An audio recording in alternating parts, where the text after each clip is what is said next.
como você se comporta em meio ao caos? Essa é a mensagem que eu gostaria de falar hoje para você. Então, se você caiu de paraquedas nesse vídeo, já faz um comentário aqui. Meu nome é Rebeca, eu sou filha de Deus, sou serva do Senhor, tenho muita história para contar. E dessa vez eu queria falar um pouco sobre como Deus age em meio ao caos. Tem um tempo já que eu tenho meditado sobre essa mensagem, baseado também em muitas coisas da minha vida que eu passei.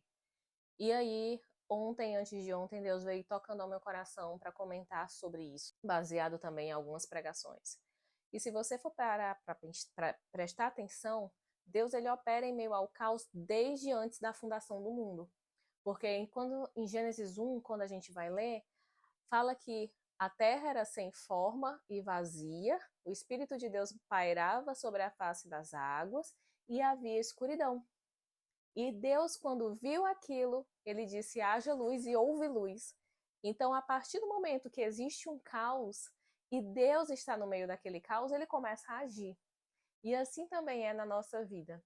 Se a gente for olhar os personagens bíblicos, todos eles estavam passando por algum momento de caos na vida dele. E quando Deus começa a agir, não significa dizer que as coisas melhoram de uma hora para outra. Mas Deus ele começa a escrever a história daquele povo e caminha junto com ele. Isaías, quando nós lemos, tem uma passagem que fala: quando passar pelo fogo, não vai te queimar. Quando passares pelas águas, não vai te afogar.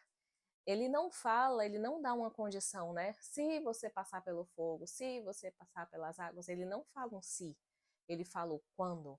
Porque é uma certeza que em algum momento da nossa vida nós vamos passar por caos. Mas uma certeza também que nós temos é que Deus não vai nos deixar sozinhos. Eu já passei por vários momentos de caos, de escuridão, de momentos de muita dúvida, mas eu acreditava fielmente que estava a presença de Deus ali. E em meio a muitos momentos onde eu estava aflita, quando eu ajoelhava e orava a Deus, eu sentia paz em meio a esse caos. Quando a gente vai ler a história de Jó, que eu meditei muito hoje também de manhã, a gente vê que Jó, ele era um cara que estava tudo bem na vida dele. Ele era rico, tinha seus animais, bois, gados, camelos, tinha seus 10 filhos, a sua esposa, os servos. E aí, a Bíblia fala, vai começar em Jó primeiro, né, que fala que o Satanás ele estava andando sobre a terra e aí resolve falar com Deus. E aí ele fala: eu estava andando sobre a terra e vi aquele teu servo Jó. Ele só não blasfema porque tem tudo. Tu deu tudo a ele e ele não fala nada contra ti. E aí, naquela conversa entre Satanás e Deus, Deus permite que Satanás toque nos bens de Jó com uma condição: que não leve a vida de Jó. E assim Satanás faz. Em uma manhã, o servo de Jó vai falar com Jó e fala que o gado morreu, os animais morreram, fala que os filhos de Jó morreram, e Jó também é tocado por uma doença, tudo isso em uma manhã. E aí eu acredito que Satanás ele estava esperando alguma blasfêmia, né? Porque é tanta coisa acontecendo em um único dia. Mas em Jó 1:21 fala: saí nu do ventre da minha mãe e nu partirei. O Senhor o deu, o Senhor o levou. Louvado seja o nome do Senhor. E aí eu fico pensando, em meio a tanto caos, nesse momento de um único dia na vida de Jó, ele foi capaz de louvar o nome do Senhor, porque ele acreditava que ele iria passar por todo o processo, mas existia uma presença muito maior, que era a presença de Deus.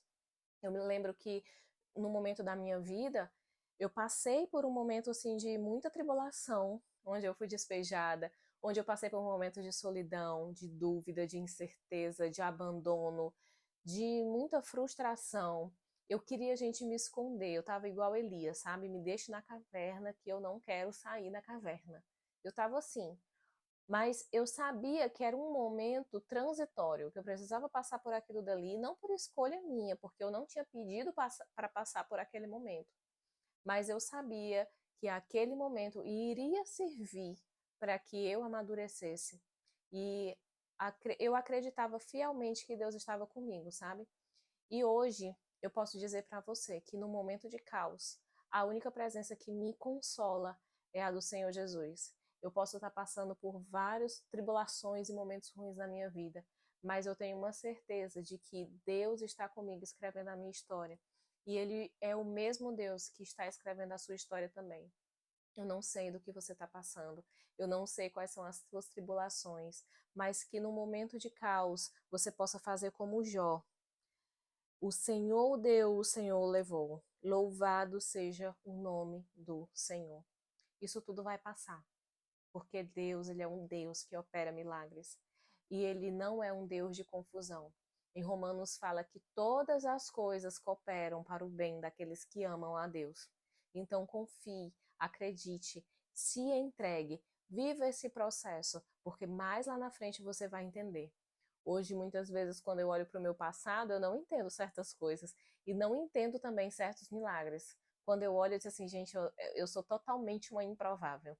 Não era nem para eu estar morando aqui na Irlanda, porque uma menina que saiu da favela, e não, eu não falo nem bairro de periferia, é uma favela. Eu morava numa favela. E hoje consigo morar na Irlanda. Ainda não é perfeito como eu gostaria, mas é um avanço, sabe? E eu vim para cá sem ajuda de ninguém, sem patrocínio. Foi realmente pela obra de Deus e por tudo que Deus fez na minha vida. Então, acredite que o caos que você está passando, ele tem dia e tem hora para acabar. Apenas confie.